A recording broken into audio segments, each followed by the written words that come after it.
June 1944. On a bluff overlooking the sands of Omaha Beach, German soldiers are digging deep into the French soil. But they aren't preparing a defensive line. These men are prisoners of war, surrounded by armed American guards. They are carving out hundreds of perfectly measured rectangular holes. While the roar of the Allied offensive still echoes just miles inland, these captured combatants are preparing the first American temporary cemetery. It is a tense, surreal operation. Enemy soldiers forced to dig graves for the very men they just shot. How did the U.S. Army manage this grim physical nightmare while simultaneously pushing the front line forward? The United States military made an ironclad promise to its fighting forces. No combatant would be left unknown, and every fallen American would receive a dignified burial with their name permanently recorded. Delivering on that pledge, during the chaotic aftermath of the Normandy invasion, fell to a largely unsung and chronically understaffed unit, the Quartermaster Graves Registration Service. This is an investigation into how the Army attempted to impose strict bureaucratic order onto mass industrial slaughter. To achieve this monumental task, the military had to execute a staggering logistical feat amidst a rapidly advancing front, ultimately relying on the heavy labor of their freshly captured enemy to fulfill a sacred national vow. Yet long before any paperwork could be filed or dog tags meticulously logged, these quartermasters were confronted with a merciless adversary that carried no weapons. Down on the contested landing zones, the Army was already racing against an immediate, unforgiving biological ticking clock. As the assault troops of the 5th Corps fought their way up the draws and pushed into the dense Norman hedgerows, they left the immediate shoreline behind. The beaches of Omaha, sectors like Dog Green and Easy Red, rapidly transitioned from active combat zones into the most critical logistical bottlenecks of the war. But scattered across 4 miles of sand, shingle, and steep bluffs lay the devastating toll of the initial landing. The environment itself immediately turned hostile to the recovery effort. The English Channel is governed by massive, sweeping tidal shifts. Twice a day, the water level fluctuated wildly. Fallen soldiers caught in the surf zone were battered against steel anti-tank obstacles, or threatened with being swept out to deep water entirely. Graves registration personnel had to race the incoming tide, often wading chest-deep into the cold water to drag remains higher up the beach. Once out of the water, a new, more relentless enemy took over: the June weather. The days following the invasion brought warm temperatures and a bright, beating sun. For a quartermaster tasked with identification, heat is a catastrophic variable. Decomposition operates on a strict, undeniable biological timetable. Within just 48 to 72 hours of exposure, facial features begin to distort. The delicate ridges on the fingertips, essential for taking prints when standard dog tags are missing, degrade and slough away. Paper items, the letters from home, the paybooks, the photographs that serve as secondary identification, begin to rot from a combination of seawater, blood, and the humid summer air. The Quartermaster Graves registration companies attached to the invasion, units like the 604th, were highly trained specialists. They carried fingerprint kits, topographical maps, and exactingly designed reporting forms. But they were fundamentally understaffed for the sheer volume of mass casualties Omaha Beach produced in a single morning. A typical registration company consisted of only a few officers and around 100 enlisted men. Their doctrine was built around a steady, manageable flow of casualties, not a sudden backlog numbering in the thousands. Furthermore, the physical labor required was staggering. A fallen infantryman, soaked in seawater, wearing thick wool uniforms, heavy combat boots, and still carrying his web gear and ammunition, easily weighed well over 200 pounds. Moving a single casualty across loose sand, over the sea wall, and up a steep bluff to a collection point required 4 grown men. To handle the casualties of June 6th alone, the recovery units needed thousands of able-bodied laborers to simply move the fallen, let alone swing pickaxes into the hard, chalky French soil to dig the precisely measured graves required by Army regulations. The terrain itself compounded the nightmare. The bodies were not laid out neatly on the sand. They were trapped deep inside the twisted steel hulls of destroyed Higgins boats. They were tangled in concertina wire, Most dangerously, hundreds lay in the dense marsh grass and dune lines that the German defenders had heavily seeded with Teller anti-tank explosives and bounding anti-personnel mines. Reaching these men required navigating uncleared, highly lethal terrain, turning every recovery mission into a meticulous, hours-long gamble. The Graves registration officers desperately requested manpower, but the tactical reality of the Normandy campaign offered zero relief. General Omar Bradley and the 1st Army Command were facing a precarious situation. The beachhead was alarmingly shallow. Every combat-effective rifleman was locked in a brutal, inch-by-inch fight in the bocage. Every combat engineer was frantically needed to clear roads and detonate obstacles so armor could move inland. Every supply clerk was hauling ammunition. The High Command simply could not spare a single American soldier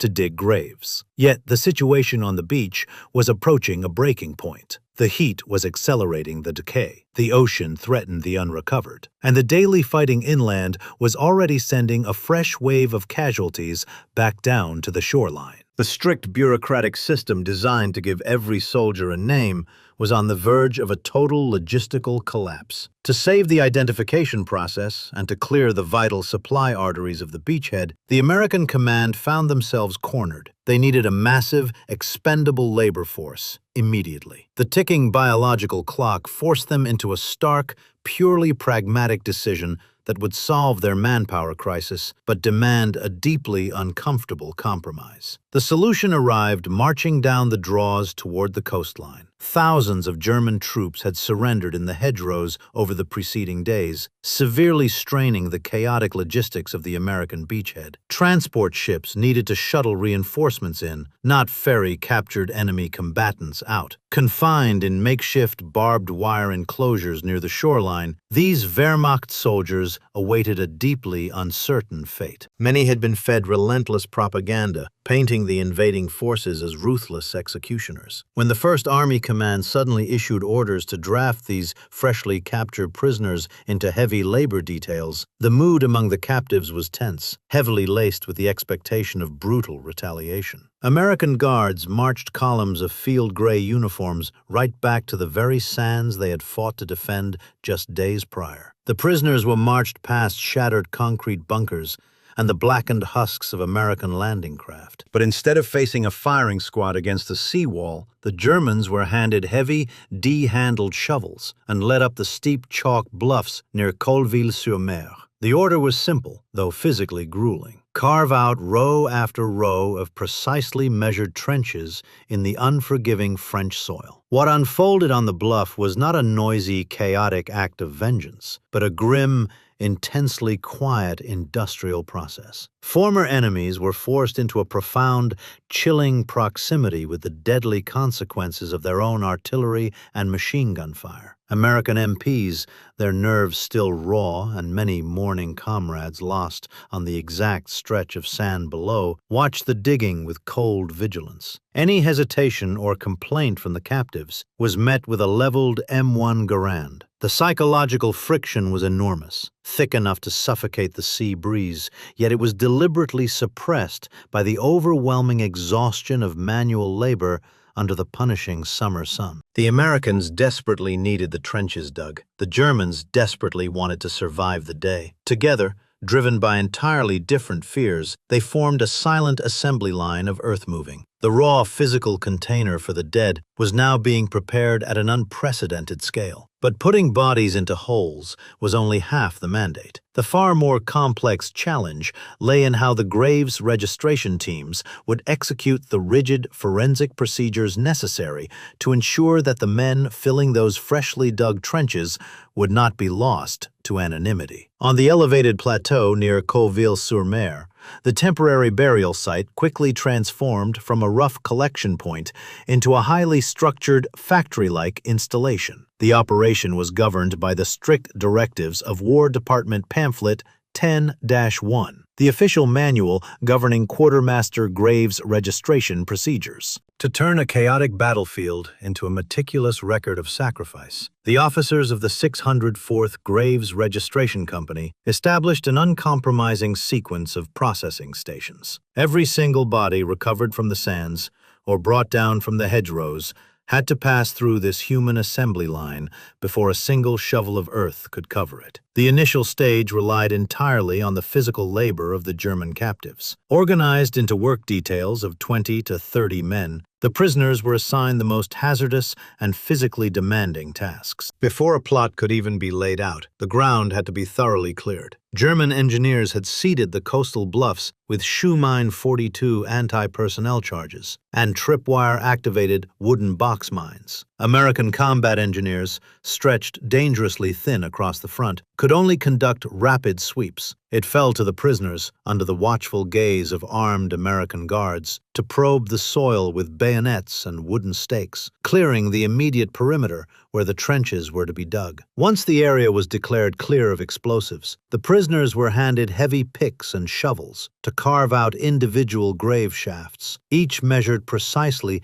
to 4 feet deep, 3 feet wide, and 7 feet long, maintaining perfect alignment across long, parallel rows. Simultaneously, teams of prisoners were dispatched to the beachhead drop-off points to unload the heavy, two-wheeled supply trailers and duck amphibious trucks arriving continuously from the shore. The physical burden was relentless. Moving a casualty up the steep, muddy trails of the bluff required 4 prisoners sweating under a loaded canvas stretcher, navigating slick clay and razor-sharp shingle. The work was performed under a stifling silence, punctuated only by the short, sharp commands of American quartermasters and the rhythmic clatter of shovels striking chalk and stone. Just yards away from the digging details, inside temporary canvas wall tents pitched to shield the operation from the elements, the forensic work of the American quartermaster personnel began. This was the analytical heart of the Graves Registration Service, a stark, methodical process designed to eliminate error. When a body arrived at the processing tent, 2 quartermaster clerks were assigned to conduct a comprehensive personal effects search. The primary objective was always the identification tag, the standard-issue metal dog tag worn around the soldier's neck. Regulations dictated that one tag remained firmly secured to the remains, while the second tag was detached to be affixed to the temporary wooden grave marker. However, the reality of high-explosive artillery and heavy machine gun fire meant that primary tags were frequently missing or blown clear upon impact. When no dog tag was present, the clerks initiated an exhaustive forensic protocol. They carefully unbuttoned wool shirts and field jackets, searching inner pockets, collar bands, and trouser linings for laundry marks. A single letter followed by the last 4 digits of the soldier's service number, stamped in indelible ink by Army laundries. Every personal item found on the casualty was meticulously recovered, inspected, and logged on Army Quartermaster Form 1042. Blood-soaked paybooks, pocket Bibles, silver lockets, fountain pens, and handwritten letters from home were examined with extreme care. A letter postmarked from a small town in Ohio or a faded photograph with a personal inscription could provide the critical lead needed to establish an identity. These items were not treated as mere keepsakes. They were primary evidence. The clerks placed the recovered effects into small, standardized canvas bags, labeling each with the soldier's name, rank, and serial number, or marking them with a provisional emergency identification number if the identity remained unconfirmed. When physical documents and laundry marks yielded no conclusive results, the quartermasters turned to physical forensics. Every processing station maintained a specialized fingerprinting kit. Even under advanced decomposition or immersion in seawater, trained personnel carefully cleansed the friction ridges of the fingers, applying heavy printer's ink to roll impressions onto standard fingerprint cards. These cards were immediately cross-referenced against the central records maintained by the Adjutant General's office in Washington, where duplicate fingerprint sets for every enlisted man and officer in the United States military were permanently archived. In cases where facial features were severely distorted and fingerprints could not be obtained, the clerks conducted a detailed physical examination. They recorded height, estimated weight, hair color, distinct dental work, surgical scars, and tattoos. This data was systematically checked against the daily missing in action rosters submitted by casualty officers of the 1st and 29th Infantry Divisions. It was a slow, exhausting process of elimination, requiring absolute precision while operating under relentless time constraints. A single clerical error or a transposed digit in a serial number could mean a family in America receiving a notification that their son was missing rather than a confirmed burial report. For the German prisoners laboring just outside the processing tents, this rigid obsession with detail was a staggering revelation. In the early days of their captivity, many of the Wehrmacht soldiers had maintained a posture of stoic detachment, convinced by years of Goebbels' propaganda that the Western Allies were logistically soft, disorganized, and incapable of sustaining a massive continental war. They believed the American presence in Normandy was a temporary foothold that would soon be crushed by a decisive German counteroffensive. As the days turned into weeks, that illusion completely shattered. From their vantage point on the Colville bluff, the prisoners watched an unending stream of logistics unfold. Below them, the horizon of the English Channel was choked with hundreds of Allied ships, discharging an endless torrent of vehicles, artillery, and supply crates onto the beaches. But what unsettled the captives most was not the heavy armor or the soaring air superiority. It was the scene right in front of them, in the dirt. They observed American officers spending hours meticulously cataloging a single broken wristwatch, typing detailed reports on portable typewriters, and carefully wrapping small personal items in clean paper. They saw entire supply trucks dedicated solely to hauling standardized wooden grave markers, white paint, pre-printed form sheets, and formal canvas burial shrouds. To the German soldiers, whose own army was experiencing catastrophic supply failures, collapsing transport networks, and increasingly hasty battlefield burials in unmarked mass graves on the Eastern Front, this level of bureaucratic devotion was incomprehensible. It demonstrated an industrial power so vast that it could allocate immense resources, transport assets, and specialized personnel purely to account for its dead, all while simultaneously fueling a massive, multi-division offensive just miles inland. The realization crept over the captives that they were not fighting a temporary landing force, but an unstoppable, highly organized industrial machine that managed its logistics with absolute mathematical certainty. The initial arrogance gave way to a numb, weary recognition that the war was irrevocably lost. This profound psychological shift occurred within an environment charged with intense, unspoken friction. The American guards overseeing the work details were combat veterans or rear echelon personnel, many of whom had lost close friends on the beaches or in the surrounding hedgerows just days prior. The tension on the bluff was thick, requiring constant vigilance from the quartermaster officers to prevent incidents. The guards stood with weapons loaded, watching every movement of the field gray uniforms with cold, unyielding hostility. For the German prisoners, survival depended entirely on strict, unbroken compliance. They quickly learned that any sign of hesitation, slouching, or perceived disrespect could instantly trigger a harsh response from the guards. Consequently, the prisoners performed their duties with a quiet, mechanical efficiency. They kept their eyes fixed on the ground, moving from the digging sites to the burial trenches in disciplined silence. They handled the stretchers with careful, deliberate movements, fully aware that their captors were measuring their conduct against the overwhelming evidence of destruction lying before them. This silent, highly organized assembly line of recovery and burial functioned remarkably well for standard combat casualties. By mid-June, hundreds of fallen soldiers had been properly identified, cataloged, and laid to rest in straight, orderly rows overlooking the English Channel, each grave marked with a temporary wooden cross or Star of David, bearing an accurately embossed metal identification strip. The Quartermaster Graves Registration Service appeared to have successfully tamed the chaos of battle through the relentless application of administrative order and enemy labor. However, as the fighting moved deeper into the Norman interior, the nature of the warfare underwent a sinister transformation. The dense, ancient terrain of the bocage, a labyrinth of high earthen embankments,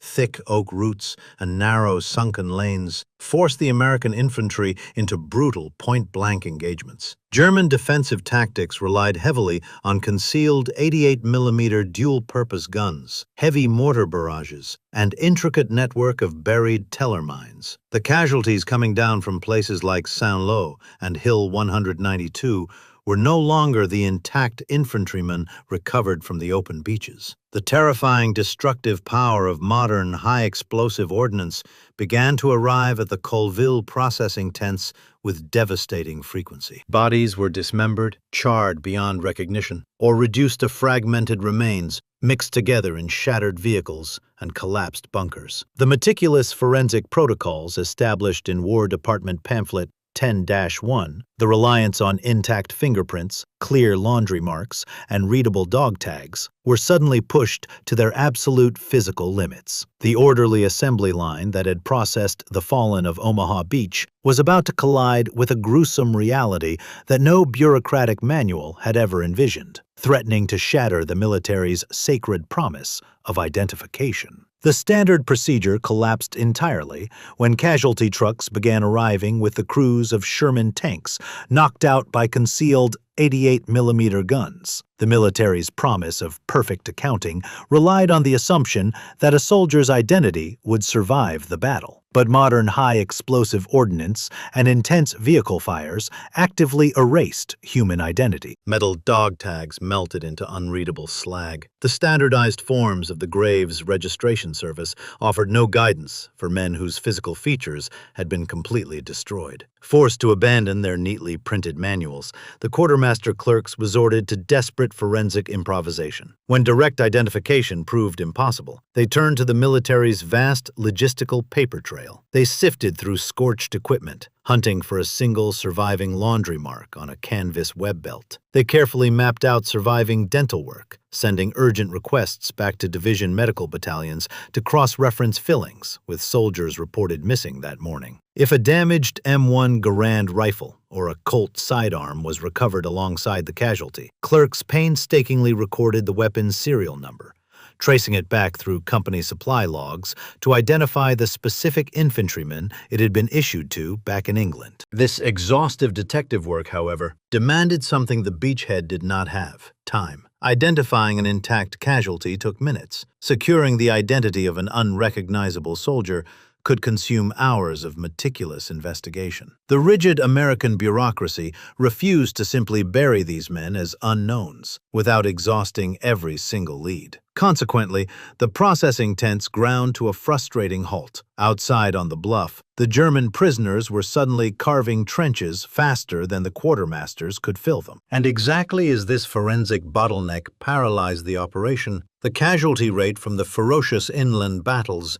began to exponentially spike. By late June, as the heavy fighting around Saint-Lô reached its peak, the surge of casualties descending on the newly established Saint-Laurent Temporary Cemetery shattered every capacity calculation. The elevated bluff erupted into a surreal, round-the-clock industrial floor. Portable gasoline generators roared in the dark, powering glaring floodlights that cut through the damp coastal fog, illuminating long rows of mud-caked stretchers. American quartermasters and German prisoner details were pushed far past physical exhaustion, working grueling 30-hour shifts to outrun the relentless biological timetable of the summer heat. Tensions reached a breaking point under the blinding lights. Dozens of supply trucks sat idling in a long queue, waiting to unload, while field commanders urgently demanded faster processing to clear the logistical bottleneck. The pressure to bypass tedious forensic checks and move bodies directly into trenches was immense. Yet inside the intake tents, the clerks stubbornly held the line against the clock. In the middle of the midnight rush, an American clerk brought the entire burial assembly line to a complete halt over a single, unidentifiable casualty. The soldier carried no dog tags, his uniform markings were destroyed, and a dozen trucks waited in the rain behind him. Rather than cataloging the man as unknown, the clerk spent nearly an hour under a swinging bulb, carefully examining a crushed silver pocket watch found in a coat pocket. Scratched faintly inside the back casing was a tiny jeweler's repair code from a shop in Pennsylvania. Cross-referencing that code against division casualty rosters, the clerk verified the soldier's identity, typed out the permanent record, and only then allowed the body to proceed to a named grave. It was a stubborn, near fanatical refusal to let the overwhelming speed of modern war erase an individual. When the rain finally stopped, and the front line broke out of the hedgerows toward Paris, the mud on the bluff at Saint-Laurent slowly settled. But what was left behind on those cliffs had fundamentally changed. Today, the bluff above Omaha Beach holds no trace of the mud, the roaring generators, or the desperate forensic shifts. That chaotic worksite has been transformed into the pristine, mathematically perfect geometry of the Normandy American Cemetery. Yet beneath the endless rows of white marble crosses lies a profound, uncomfortable historical irony. This serene monument to American sacrifice was carved into the earth through the forced, grueling labor of the very soldiers who caused that sacrifice. Drafting German prisoners was a brutal logistical necessity. The front was advancing, and the dead could not wait. But that pragmatic decision provided the critical manpower required for the quartermaster graves registration service to succeed. Because the captives swung the heavy pickaxes outside, the clerks inside the tents were granted the precious hours needed to hunt down laundry marks and cross-reference serial numbers. Ultimately, that forced enemy labor allowed the Army to successfully identify over 95% of the American dead across the European theater. By compelling the defeated to dig the graves of the fallen, the military secured the time necessary to keep a sacred national vow. It stands as quiet proof that the ultimate American triumph of the war was not found solely in an overwhelming supply chain of tanks and ammunition. It was forged in an unyielding devotion to individual memory, refusing to let a single name vanish into the chaos of mass industrial slaughter. They utilized the hands of the enemy to carve out a monument to their own fallen. In doing so, they proved that even in a conflict defined by absolute industrial destruction, a single soldier's name still held ultimate value.